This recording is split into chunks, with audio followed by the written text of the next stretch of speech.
अस्सलाम वालेकुम नाज़रीन मैं हूं इरशाद अंसारी और आप देख रहे हैं एक्सप्रेस न्यूज़।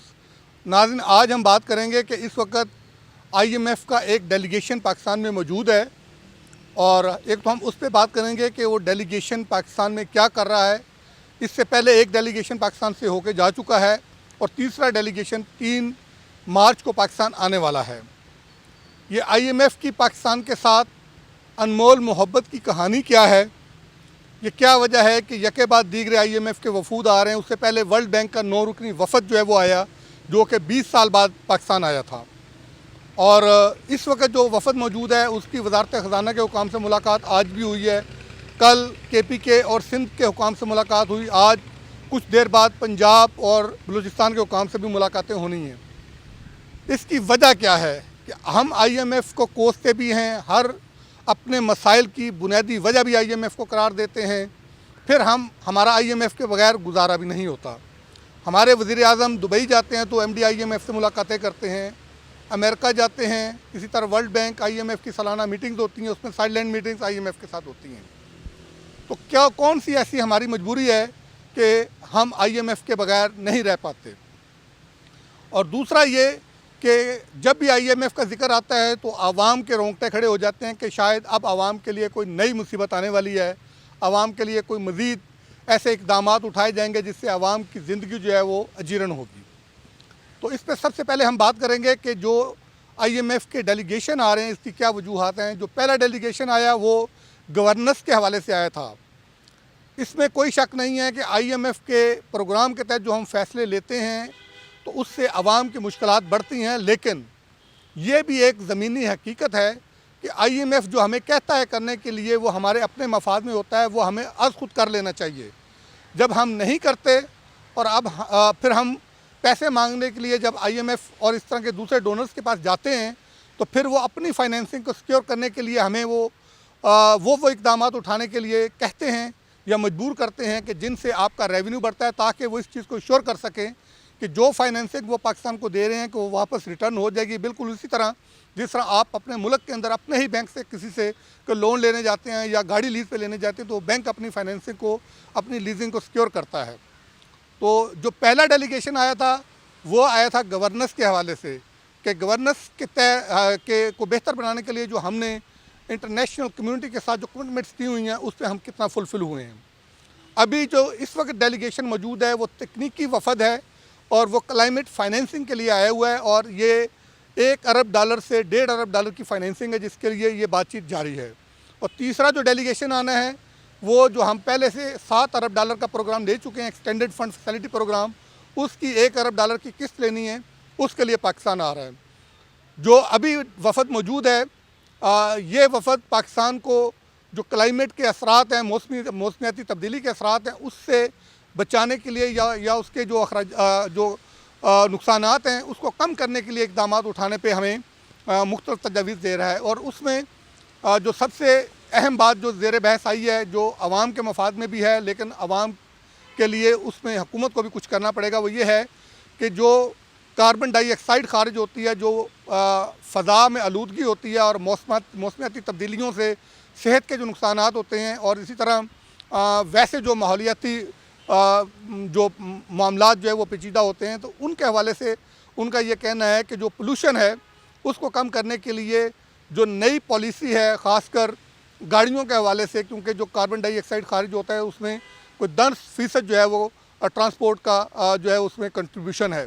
तो उसमें वो ये कहते हैं कि आप जो व्हीकल्स हैं यानी कि इलेक्ट्रिक व्हीकल्स, उनको जो है वो प्रमोट करें और आप अपनी जो गाड़ियों हैं उनका जो शिफ्ट है वो फॉसल फ्यूल जो है, जो पेट्रोल, डीज़ल और इस तरह का जो फ्यूल है उसकी बजाय आप गाड़ियों को लेके जाएं नई टेक्नोलॉजी में, टेक्नोलॉजी में।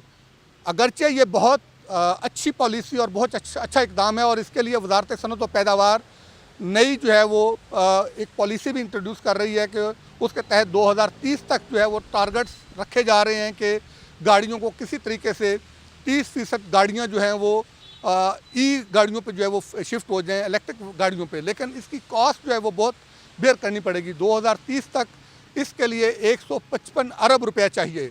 155 अरब रुपए की फाइनेंसिंग होगी तो आप इस सूरत पे जो है वो इस तरफ जो है वो शिफ्ट हो सकते हैं।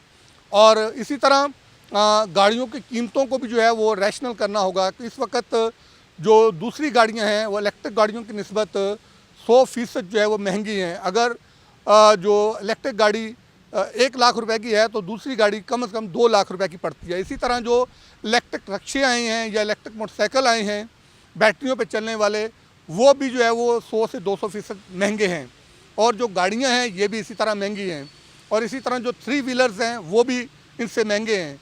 आवाम जो है वो अफोर्ड नहीं करती, उसके लिए ज़रूरी है कि हुकूमत सब्सिडी दे। उस सब्सिडी के तहत जो है वो जो वजारत सनअत व पैदावार पॉलिसी बना रही है उसमें एक कुशन रखा गया है कि अगर इस तरफ शिफ्ट करना है तो सब्सिडाइज़ करना पड़ेगा टैक्सों की मद में, ड्यूटी की मद में और फाइनेंसिंग की मद में, बैंक लीजिंग की मद में। तो उसके लिए कम से कम 155 अरब रुपया दरकार होगा। अब देखना ये है कि क्या हुकूमत ये कर पाएगी। और इसी तरह जो वजारत सनअत व पैदावार पॉलिसी जो तैयार कर रही है उसमें भी ये तजवीज़ है कि जो इलेक्ट्रिक गाड़ी होगी उस पर फेडरल एक्साइज ड्यूटी की शरह भी सिफर रखी जाएगी, सेल्स टैक्स की शरह भी कम की जाएगी। इसी तरह जो बाकी जो कंपोनेंट होंगे उन पे भी जो है वो ड्यूटी टैक्सेस में कमी लाई जाएगी। और लेकिन साथ ही ये भी रखा गया है कि अगर इस मद में डेफिनेटली नुकसान होगा कि रेवेन्यू की मद में जो फेडरल बोर्ड ऑफ रेवेन्यू को और इसी तरह नेशनल एक्सचेकर को जो नुकसान होगा उसको कैसे पूरा किया जाएगा। उसके लिए जो पॉलिसी बनाई जा रही है या तजवीज़ दी जा रही है वो ये है कि कार्बन लेवी जो है वो आयद की जाए। अब इस पे जो है वो IMF की तरफ से मुतालबा किया जा रहा है और पाकिस्तान और IMF के दरमियान इस पर बातचीत चल रही है। लेकिन अभी तक हुकूमत पाकिस्तान IMF की इस तजवीज़ से मुतमिन या उनसे मुत्तफिक नहीं है। उनका ये कहना है कि पहले ही पाकिस्तान में टैक्सेशन का बोझ बहुत ज़्यादा है, कास्ट ऑफ डूइंग बिजनेस बहुत ज़्यादा है, कास्ट ऑफ प्रोडक्शन बहुत ज़्यादा है। उसकी वजह से आम आवाम की ज़िंदगी जो है वो मुश्किल हो रही है। तो हम इस स्टेज पे कार्बन लेवी जो है वो नहीं लगा सकते।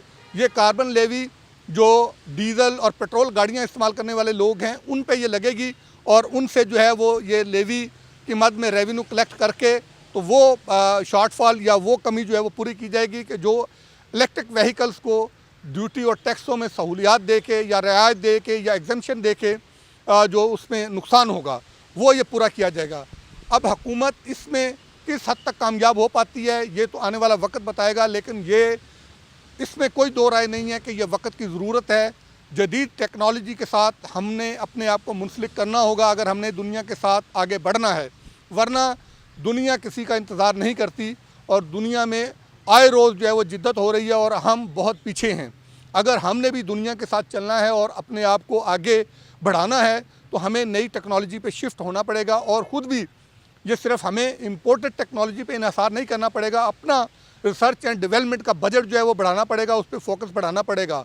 दुनिया में कहीं 50% R&D है और किसी जगह पे 80% रिसर्च एंड डेवलपमेंट का बजट है, लेकिन हमारे यहाँ बदकिस्मती से ये ना होने के बराबर है। तो हमें अपनी R&D पे भी तवज्जो देनी होगी ताकि हम जो है वो सिर्फ ट्रेडिंग कंट्री बनने की बजाय हम खुद से कुछ चीज़ें इनोवेट करके अपनी इनकम को जनरेट करें और अपनी नई नस्ल को जो है वो असरे हाज़र के तकाज़ों के से हम आहंग जो है वो बना सकें और हमारे जो नौजवान नस्ल है वो दुनिया में अपना जो है वो नाम कमा सके। अगरचे अभी भी बेसोर सामानी के आलम में भी हमारे जो नौजवान हैं उनमें टैलेंट की किसी किस्म की कमी नहीं है। वो इस बात को जो है वो ज़ाहिर करती है और इस बात का सबूत है कि बेसोर सामानी के आलम में भी हमारी नौजवान नस्ल ने इनोवेशन में अपनी मदद आपके तहत बहुत सारे इनकलाबी इक़दाम उठाए हैं। लेकिन अगर हुकूमत की सरपरस्ती मिल जाए और हुकूमत ऐसे टैलेंटेड बच्चों को जो है वो तमाम तर सहूलियात फ़राहम करना शुरू कर दे तो ये यकीनी तौर पे इनकलाब बर्पा कर सकते हैं। ये एग्रीकल्चर में भी इनकलाब बर्पा कर सकते हैं,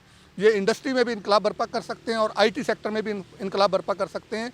और ये तीनों शोबे जो है वो वक्त की न सिर्फ अहम ज़रूरत है बल्कि हमारा मुस्तकबिल इन तीनों शोबों से जुड़ा हुआ है।